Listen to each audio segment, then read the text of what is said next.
रवि किशन जी, पवन सिंह, छोटा भाई है, आशीर्वाद है उसको, लेकिन विचारधारा अलग है। क्या कहेंगे? नहीं, देखिए उनका विचारधारा सही बोल रहे हैं। उनका विचारधारा देखिए, आज जितने भी सांसद लोग बने हैं वो अपने दम पे कोई नहीं बना है, सब मोदी जी के दम पे बने हैं और लोगों ने मोदी जी को देकर वोट दिया। लेकिन ये जो चुनाव हो रहा है, यहाँ हर प्रत्याशी को और अखिलेश भैया को प्यार मिलता है हमें हमेशा।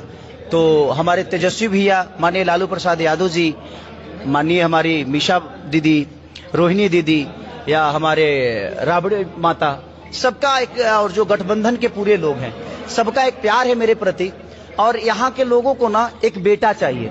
कुछ लोग यह भी बोल रहे हैं कि 15 दिन का नेता चाहिए कि 24 घंटा, लेकिन मुझे लगता है कि आपको तो, मुझे लगता है कि 15 साल दिया है इस छपरा की धरती ने आपको, तो 15 साल, और आप यहीं के रह के और यहाँ के आज तक समस्या आप दूर नहीं कर पाए।